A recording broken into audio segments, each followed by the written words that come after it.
दोस्ती यह डरावनी कहानी है। भारत के एक छोटे से गांव रामपुर में एक पुराना अस्पताल था। यह अस्पताल अंग्रेजों के जमाने का बना हुआ था और अब खंडहर में बदल चुका था। लोग कहते थे कि इस अस्पताल में अजीब अजीब घटनाएं होती हैं। रात को यहां से चीखने चिल्लाने की आवाजें आती थी।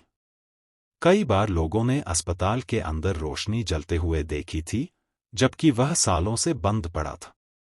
यह अस्पताल अंग्रेजों ने अपने समय में बनाया था।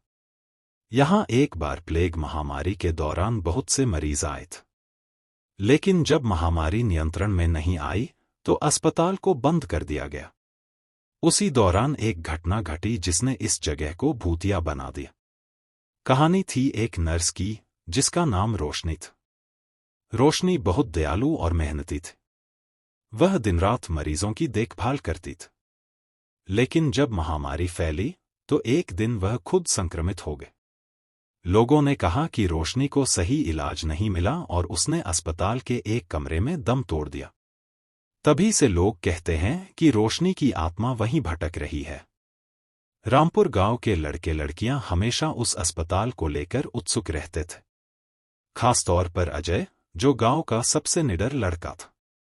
वह भूत प्रेत की कहानियों पर विश्वास नहीं करता था। उसने अपने दोस्तों राज, सीमा और प्रिया के साथ मिलकर तय किया कि वे उस भूतिया अस्पताल की सच्चाई जानने जाएंगे। अजय ने कहा, हम लोग बस एक रात अस्पताल के अंदर बिताएंगे और पता करेंगे कि ये सब सच है या अफवाह। राज थोड़ा डरपोक था, लेकिन उसने अजय की बात मान ली। सीमा और प्रिया भी तैयार हो गईं। रात का समय था।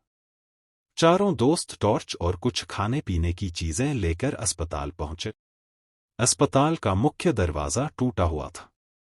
अंदर घुसते ही चारों को ठंडी हवा का झोंका महसूस हो। दीवारों पर फटी हुई पुरानी पेंटिंग्स और जाले लटके हुए थे। अजय ने कहा, चलो ऊपर चलते हैं।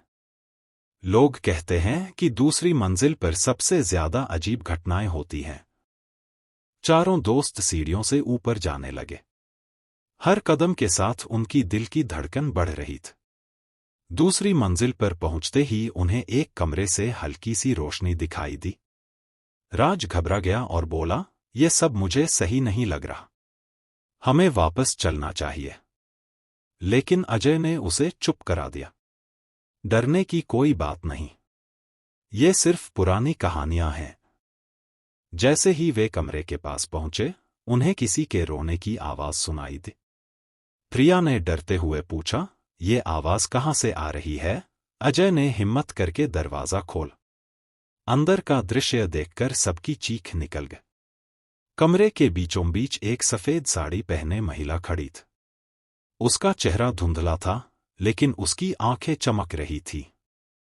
वह महिला धीरे धीरे उनके पास आने लगी। चारों दोस्तों के पैर जैसे जड़ हो गए थे। वह महिला बोली, डरो मत। मैं तुम्हें कुछ नहीं करूंगी। मेरा नाम रोशनी है। मैं इस अस्पताल की नर्स थी। अजय ने कांपते हुए पूछा, तुम यहां क्यों हो? रोशनी ने अपनी कहानी सुनाई। उसने बताया कि उसे इंसाफ नहीं मिला और उसकी आत्मा यहां फंसी हुई है। वह चाहती थी कि लोग उसकी कहानी को जानें और इस अस्पताल को एक बार फिर से दुरुस्त करें, ताकि और लोगों की मदद हो सके।